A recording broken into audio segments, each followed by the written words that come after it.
This is the Friday, November 8th, 2013 version of the Market Plus segment. Joining us now is Don Roose. Don, welcome back. Thank you, Mike. We've got a lot of questions this week, not surprisingly, about the corn market. Tim in Crookston, Minnesota is asking, when will the collapse in the grain markets end?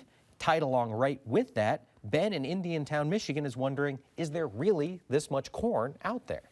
What are your thoughts? Well, I think when is the collapse going to end, and I think the thing you have to be fearful of, you still have some premiums in 2014 and 15 corn. So, you could look at the other way, is that we're in a declining market with increased supplies, that there's more downside potential in the marketplace. So I think we are moving into a multi-year bear market if we don't get weather problems. So I would say that, there's probably lower prices ahead. Not that we're not going to have some terrific rallies at some time, but I think that's it. As far as is all the corn really out there?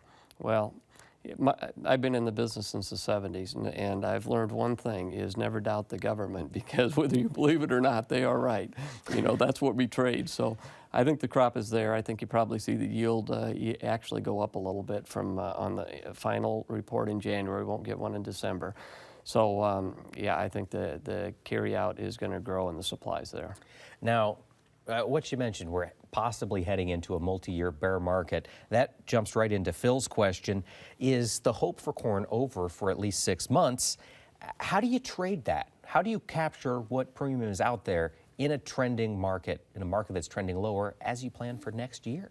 Yeah, and that's a good question, because at any time these markets get oversold, and you could have some really terrific rallies to take advantage of. But overall, I think the theory is lower unless we get into weather problems. Now, we've had 4 years of weather problems, so I mean, what if we have some consistently good years? That's the issue. But I think when you look out to 14 crop and even 15 crop, I think you have to have some kind of insurance policies on, where you buy some insurance with buying puts, selling calls, and then selling some puts below it until we figure out what this insurance is going to be at the beginning of March next year. So do that, and do the same thing on soybeans, and don't be afraid to even look at 2015 because you still have some prices to capture. A lot of us remember the $3 years, and that wasn't that long ago. That's right.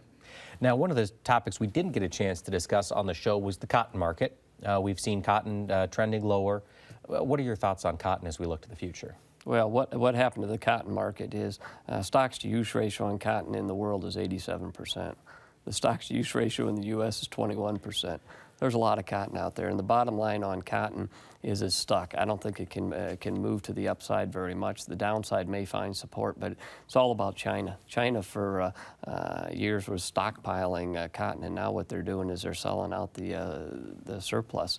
So they're the big hammer over the market. As China continues to sell, how far could cotton fall? Well, I think that goes on with some of the other grains. I think the soybean cotton ratio is going to come into play. Some of these other ratios, but right now 70 is support, and then if some of these other grains get loose to the downside, cotton will slip under there and want to start to look in the even in the 60s area, down the road. Now, as you mentioned, those gigantic stocks-to-use ratio in cotton, is there a possibility that we're going to continue to lose more cotton acres to soybeans in this next year, or will there be a substantial acre shift, do you think? I think we probably will lose some acres right now, probably to cotton, or to soybeans. You probably should, but that's not being determined yet. We're just not quite there from the planning cycle. But right now, today, I would say you would, and soybean acres grow, and that even adds a little bit more to the bearishness. Okay. Now, one of the things that we've been talking every so often is crude oil prices, and we're keeping an eye on them as things change around in the Middle East. Talk to us about where you think crude oil is headed in relation to the U.S. economy and producers at large. Well, the good thing is that we're becoming more self-sufficient all the time. And the other good thing is that we're using less all the time. So that's a good combination. Crude oil, I think, really has struggles when it gets up around 100. And the downside, I think you would like to believe that we could move back down into those 80s at some point in time.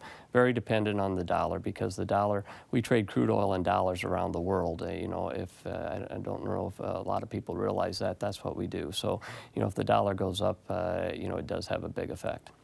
And the dollar has been staying strong recently. Is that expected to continue, or just watching the U.S. economy by and large to check that? Yeah, you know, it may seem like we're irresponsible on some of our budget decisions, but the rest of the world is also having some real struggles. I mean, look at Europe. They lowered their interest rates again. Yeah. You know, where we're looking at raising interest rates. So, you know, maybe we're a step ahead of the people, and I think the world recognizes that. So, you know, the dollar is still the best of the worst. All right. Now, before we let you go, Don, you get out and travel quite a bit, talk to a lot of people. We had a question from Erica. She's asked, has there been any state or federal assistance to the ranchers in South Dakota to help cover their losses from the October blizzard? What have you been hearing?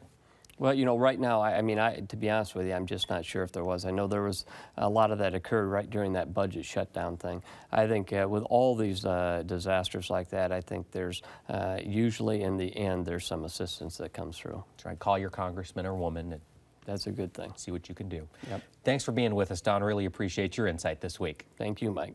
And thanks to all of you for sending in your questions via Facebook and Twitter. Please continue to do so, and we'll continue to get expert analysis for you. Thanks for watching.